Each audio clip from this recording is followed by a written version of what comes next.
Good evening and welcome to Release Your Wings. Albert Einstein once said that reality is merely an illusion, albeit a very persistent one. Tonight's topic is the nature of reality. I'm Dan Bagley and I'm interviewing Shireen Chada tonight, and we hope you enjoy our discussion on this as we try to nail down the nature of reality. In 15 minutes, Dan. In 15 minutes. Sometimes it takes up to 16, I'm told. So, do we see reality? Or can we? Sure, we can. I don't know if we see it, but we can. It's definitely there, and we are able to see it. So, we are able to see it. Do you see it? First, actually, let me preface what is reality for me. Good. Let us define our terms. When I'm talking about reality, I'm actually talking about spiritual reality. And especially the original reality of the self or the soul. And that is, for me, reality. And when we talk about the original reality, that means its original shape, its original form, its original nature. So a lot of when we're talking about seeing, we're not seeing with our eyes so much as seeing with our entire sense of being. Yes, with the third eye. Yeah, with the mind's eye. Yeah, with the mind's eye. And in some ways, you might translate that to the soul's eye of seeing what really is. Right. So then, that kind of wipes out then what the role of our media habits, except that that might lower our sense of who we are. Is that, in other words, if we're watching a lot of crime stuff and a lot of fearful stuff, a lot of anger on TV, does that lower our energy in terms No, if they watch this show, maybe not. You mean that may help them transcend it? Yes. That's an interesting thing. So it isn't just what you see, it's what you're thinking or experiencing while you see it. Right. Like that. So, so I don't want to be too harsh on TV because we are on TV. Oh, of course. So we can't tell them to turn it off right now and they'll be better off. Okay, stay with us, please. I like that because, in fact, I'll say that to my wife next time she says, "What are you watching?" And I'll say, "Shireen says I can." So let's talk about the reality of what we see with our third eye, what we see with our true selves, that which transcends even who we think we are in this moment. Right. Okay? How do we improve that sense, and how do we know that's really real? Good question. Actually, I was thinking about that when I was thinking about the topic. Is one of the things we have to do is when we have a knowledge about the soul, we have to reflect on it. And that kind of very deep reflection emerges our original memories of who we are. Because it's so covered with the outer illusion of our vices and what we think is right and what should be, what we think the world should be and should not, and even different conditioning. So much conditioning is on the soul.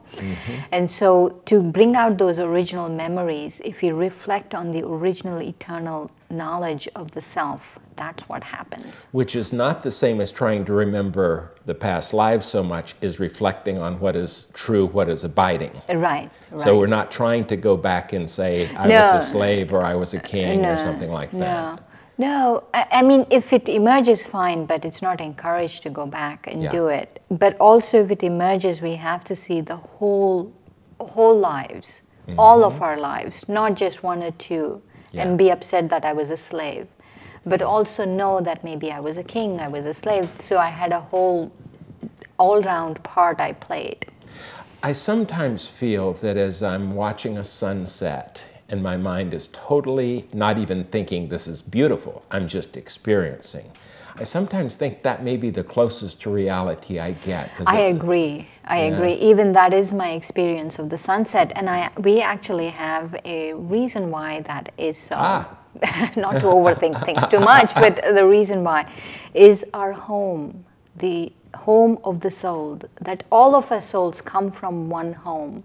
And the home of that soul is actually the color of that sunset. It's a very deep golden orange. I see. Is that why some, for example, in Thailand, some of the spiritual the priests and all have varying shades of orange for where they are. Yeah, because it's a remembrance of home. Ah, I always wondered that. I wondered why they chose that. I assumed it was like football teams choosing colors. Maybe not totally.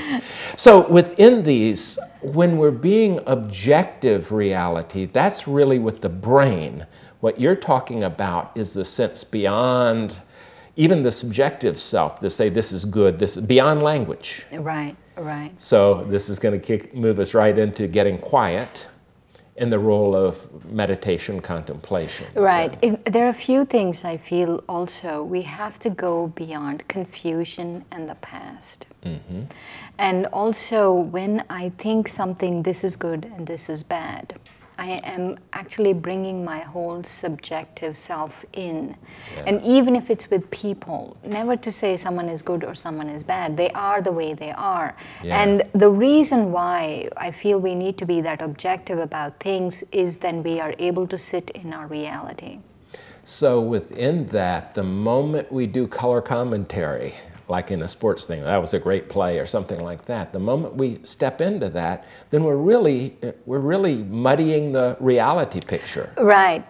Because in the original self, in the original nature, all souls are actually quite beautiful. Mm-hmm.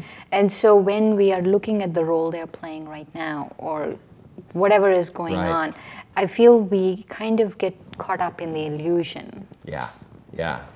So within that, there's a beautiful way of looking at people and seeing the inner beauty of them without actually focusing on the physical self. Right.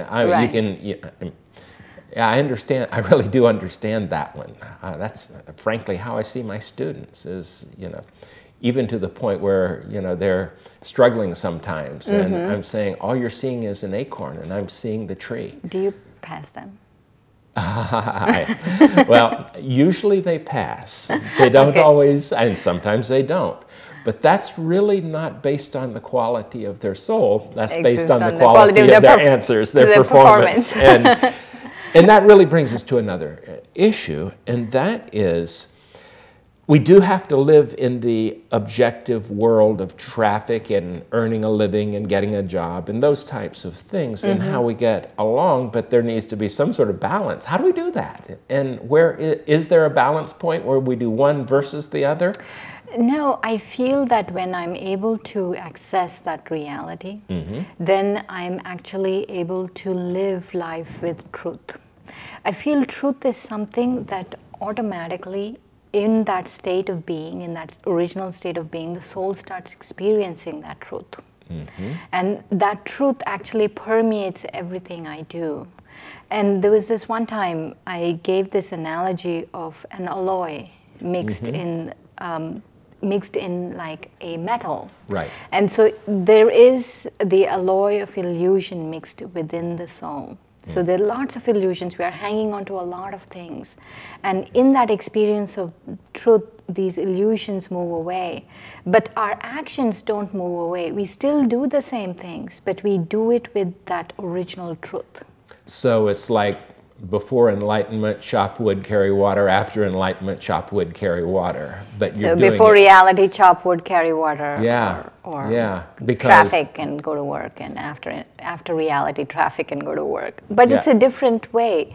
Yeah. The intoxication is different. The word intoxication is not the right word. The high that you get, mm-hmm. the ecstasy that you experience is very different in that state. Right. So that means, there's an old Ziggy cartoon that says it's like mind over matter. If you don't mind, it doesn't matter. And so in that sense, if we get out of our way, if we can see past the illusion of the drama we walked in with in our heads, uh-huh. which is total illusion. Right. Good, evil, someone's going to get me or something like that, then we can at least function with less friction, is what I'm hearing you say. Yeah. One of the things I always think about reality, especially nowadays, is that it changes. Yeah.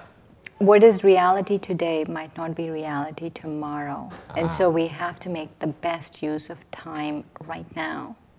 because my original, it's like a very pure diamond. And if when you're uncovering the whole reality, your reality keeps changing. And so you have to make best use of what's going on right now, because it might not be what is tomorrow. Yeah. Well, everything is in such flux and changing. Even our bodies are changing out. Every cell in our body, every atom in our body is changing out. There is nothing in these physical beings that existed 7 years ago, because our stomach lining, I think, goes every 4 to 6 weeks, is changed out, etc. Wow. Yeah, I mean, it's just amazing. So as things get sloughed off, it gets a little gross thinking about a lot of the dust in the house is just our skin. But that said, we are processes. I mean, the physical we are processes, and probably the rest of us as well, is what I'm hearing you say. At least in a changing world, the sense of self reflects what we're surrounded by. Is that right? Right. Or it's the other way around. The world reflects myself.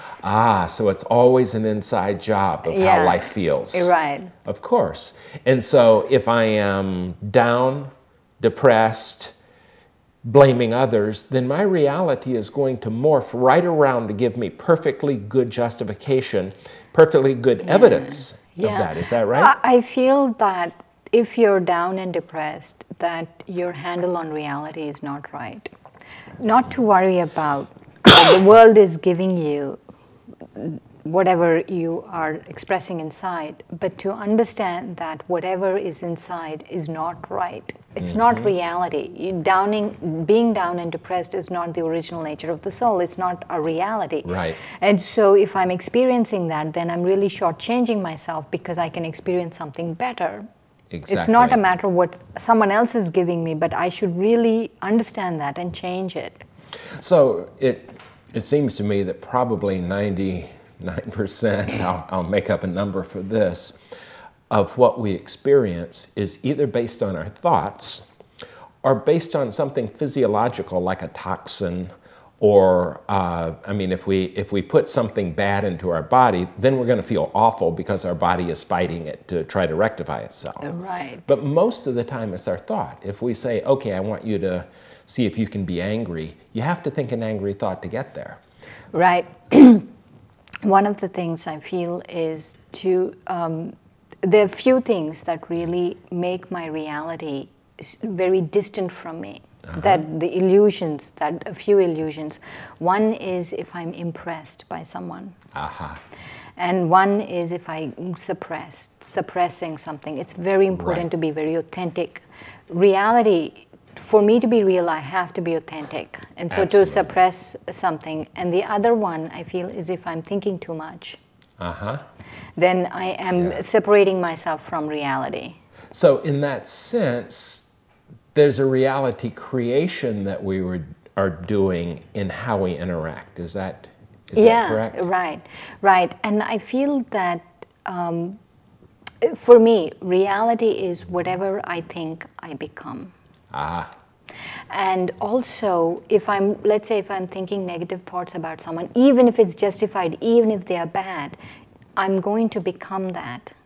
You know, I like that thought, because in a discussion recently, I found myself saying, be careful of how you choose enemies, because that's who you become.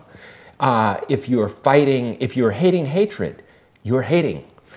And so in that way, we sort of self-justify into a downward spiral of sorts. Right. So our reality becomes that. And so I feel for us to really get a handle on reality, that I have to understand this statement, whatever I think I will become. So that means that what we think about ought to be the very highest thoughts we could have in terms of goodness, of seeing good If I'm people. not able to with other people, at least about myself. Yeah. Well, which is easier, doing it with yourself or doing it with other people? Many times, if I'm not able to really see the original nature, if someone's really acting up, then I just think of God. That seems easier for me, is just think of God. And really, actually, that really helps with reality.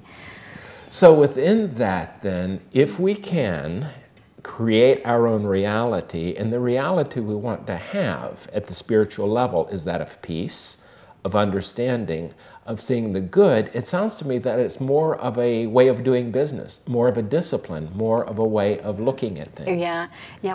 One last thing about reality, because when I was talking about God, I remembered reality for me really is the way God sees me. And so it doesn't matter the way I see other people or the way they see me. That's not at all. In the final analysis, reality is the way God sees me. Yeah. And that I'm able to see myself with the way God sees me. I like that. In fact, I kind of like the thought that if we could see ourselves the way God sees us, we'd like ourselves a whole lot more. I hope this discussion on reality, the nature of reality, has been somewhat helpful for you tonight. I know it has for me. Thank you, Shireen. Thank you, Dan.